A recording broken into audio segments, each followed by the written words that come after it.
They have them now, actually. Yeah, I know. Yeah, Diego Luna. Yeah, he was in thank Rogue God. One. Pedro Pascal was the Mandalorian. Yeah. I mean, he's wearing a mask most of the time, but every so often you see him without the mask. Benicio del Toro. Sure. Well, the first one was, okay, so it took... Rosario Dawson had her own series on Disney Plus. Yeah, so it took Star Wars Episode 1, none. 2, none. 3, none, right? So Episode 4, 5, 6, none. Yeah. Episode 1, none. It wasn't until the middle or end of Episode 2, which was the 5th movie made, where Jimmy Smits. So if I'm not mistaken, Jimmy Smits was the first one. As far as Star Trek, I don't remember which all ones were. I know there was a lieutenant in the original Star Trek. There was a lieutenant something, Rodriguez or Salazar or something. He was in the episode where they land on a planet and they smell these flowers and then everybody falls in love and nobody wants to leave the planet. And then, of course, Spock, because he has no emotions, was like, oh, and so they figured it out. But everybody left. And guess who stayed on the planet where you fall in love?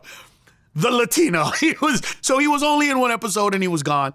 But, you know, that's There's also the gardening kind of backdrop, you know, they're using. Well, no. I used to do this joke, dude. I used to do this joke. It was awesome. I go, this is, first of all, when I was growing up, every show that was about cops, whether it was Starsky and Hutch or Beretta or whatever, always had one episode every so often that dealt with Latinos.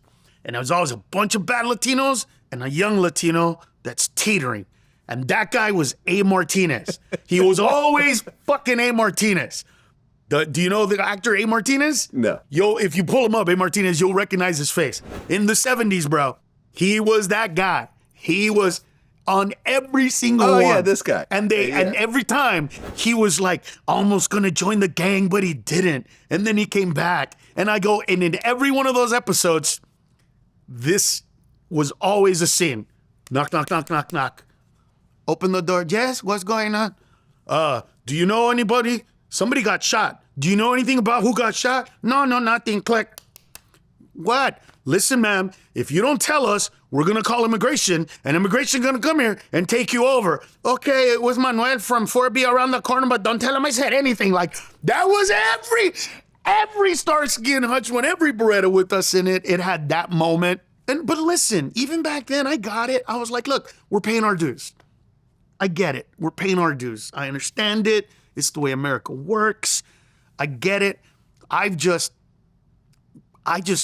got pissed that it took so long, right? Because the problem, if it is a problem, the thing about immigration is, right, you think about Italians, Irish people showed up and it was a pretty concentrated period of time, a decade or so, and that was it. And then they kind of stopped. Then Italians did it, and then there was a certain period of time, and then it was done. Well, with Mexico and Central America, this has been happening since the 80s. So it's a steady influx. And so if you go to, like, I grew up in the projects, Maravilla projects, in the 70s. By the time the 80s came out, we left. But the influx of people that came back were still more immigrants coming in. So even though people like me cycle out, there's a cycle that comes in behind us. And so I have a buddy, his name is Juan Villarreal, and he does this really funny bit about how people think he's a paisa or a mojado. That means an undocumented, no papers. And how he's like, nah, dude, I'm from here, bro. Nah, don't even, he does this whole thing. But that's been a part of our culture for the entire time, right? That I'm seen as one or the other still. Like, I'm still looked at as, well, your people are coming in droves. Well, I was pretty much born here. You know what I mean? My brother was born here. He doesn't, he doesn't live in that world, but yet it's a part of who we are because that's how people see it. So I've always seen it. I just try to inject it with comedy so that people can see a different perspective. You know what I mean?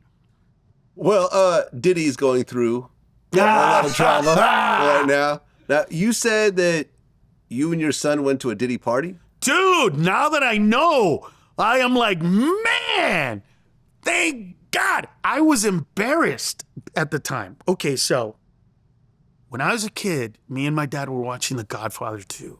And there's a scene where they pan into, he's in Tahoe, and they pan across, and behind you could see the lake.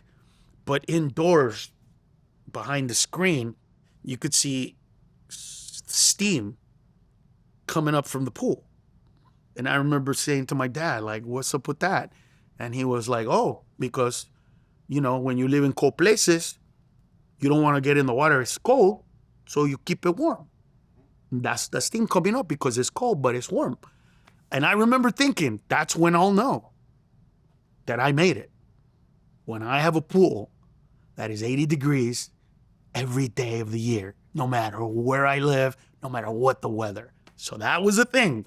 So when I bought my house in 2001, I made sure that that thing was able to get, so I have solar panels to heat it up, but when not, it was not anymore. It was at 80 degrees, like all the time. So my son is used to getting in a warm pool no matter what the weather.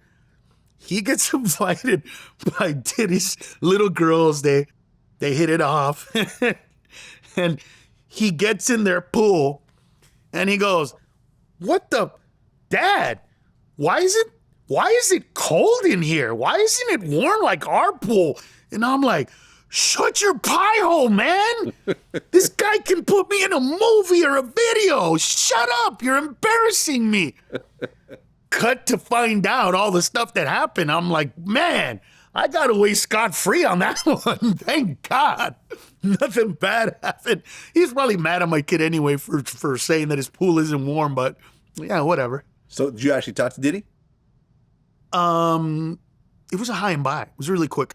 When I hang out, it was more about the kids. Yeah. And believe it or not, I don't, no matter how successful I've ever been in my life, I still respect people's privacy. And, you know, unless I meet you as a celebrity in a space where you let me in as a human being, I'm just not going to I'm not going to bother you. I'm not going to talk to you very much. I'm not going to impose myself. I'm just not that person. You have to let me in. I'm like a vampire that way. I can't come in your house unless you tell me it's okay. I can't talk to you like a human being unless you tell me it's okay. So it was just a high and by, nothing. You need to let me know, because I know what it's like. You know what I mean?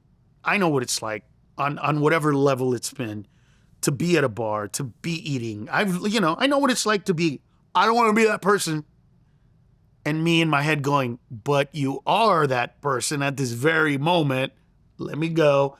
But I also realize that person might never meet a celebrity other than me. Yeah, I'm usually really nice. And so I'll give it to him and I'll be nice. Yeah. I'll usually, like, if I get hit up in a restaurant, I'll just say, hey, if they ask me for a photo, I'll say, hey, listen, let me just finish my meal and I got you. Mm-hmm. I'm right here. I'm not leaving. If you want to hang out until I finish, I got you. Right. Because that's their only actual connection to you that day, probably for their whole lives. Correct. I'd rather have them say, yo, Vlad was a cool dude, man. Correct. As opposed to, like, I hate this guy. Right. Like, I'll ask for a photo and he gave me attitude or whatever else. Right. Not. Like, I've literally never said no to a photo ever. Me either. Yeah. Me either. And I'll just get up right away and do it and, shake their hand and whatever. That's their moment. And, my friends are always like, why are you so okay with that? I'm like, because that's their moment, not mine. Exactly. I might remember this. Yeah. I don't know. But they'll remember forever that I was nice to them. And all it took was 30 seconds or a minute. Whatever. Yeah. Fine. And they're asking for a photo because they admire what you've accomplished. Correct. Think about that. That's how I look at it. Like, this person actually is a fan in whatever way. Like, whatever you and I put out in the world, they've watched it and appreciated it. Right. That doesn't happen to 99% of people out there. Right. People go on to their jobs and their jobs aren't appreciated. Yep. You don't go up and say, hey, man, listen, the way you put that cabinet together, right. was incredible. Let me take a picture with you next to the cabinet. That doesn't happen. This is the cabinet man. The cabinet man. It doesn't happen. So, yeah, man, I appreciate it because I wasn't, I wasn't public my whole life. So I got you. I appreciate it. But, But I don't do that to other people. I can't. You never ask photos? No, really? I don't go up to other people and ask for photos, or I don't do that to them. I would do it if we're at events. I guess just walking down the street, if I saw somebody, you know, or after an interview, obviously, but like, Right. yeah, like if we're at an event and everyone's taking photos, Right. then I'm cool. But if I run into someone walking down the street, Right. I might have a conversation with them, might exchange numbers, Right. but I won't ask for a photo. Yeah. Like, you know, like I remember, and you know something, and you really remember the times that you get kind of, you know, brushed away. I remember Rob Schneider. I ran into him at a grocery store. And I'm like, oh, what's up? Now, I'm Vlad, you know, Vlad from Vlad TV. He's like, oh, okay. And you could tell he didn't really know who I was. And I'm like, yeah, you know, I'm interested in interviewing you. You know, can I get your contact? He's like, yeah, call my agent. He just walked away.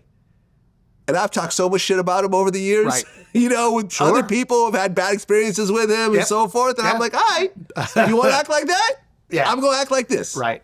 You could have just gave me your contact. You could have just ignored it after I emailed you or texted you. Correct. But instead, you chose to be an asshole in the grocery store. Right. And I'm going to use my voice to let everyone know that you're an asshole. Right.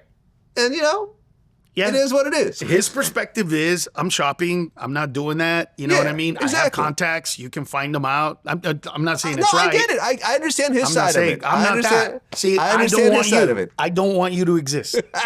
I do not want you to exist in that form with me. You know what I mean? I don't Right. want you, because that's not how I live. That's not how I exist. Well, That's this is not- why I try to act nice to everybody. Me too. People ask for my contact, Me I too. will give them a contact. Yeah. It might be my assistant's contact. It might be Right. hit me on Instagram. Like I'll respond, but I won't just sit there and just walk away and pretend like they don't matter. Yeah, I wouldn't do that either. And I teach my kids, when you talk to somebody, look at them in the eye. Like, you know, the other day my son was like this. He's like, I want a Coke, or no, he was saying, I want a Shirley Temple. And I was like, hold on, man, please don't go.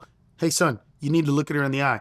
You don't ask people for shit when you don't look at them. That's disrespectful, right? So look at her in the eye and ask her for what you want.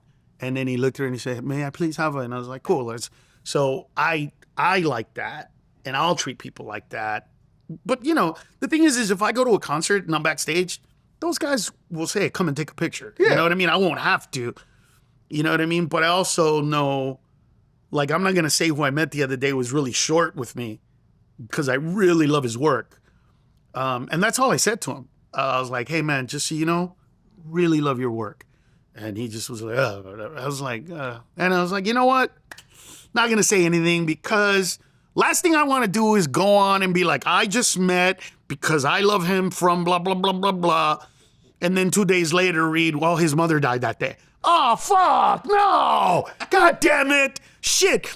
Remove post. So I kind of try to give people the benefit of the doubt, just because you never know that moment. But I'm always available. Yeah. You know what I mean? I mean, listen, I remember we did a show in Atlantic City at the Borgata, and literally 90% of the people got in line after the show, about 2,000 people. So about 1,800 of them literally lined up to take pictures.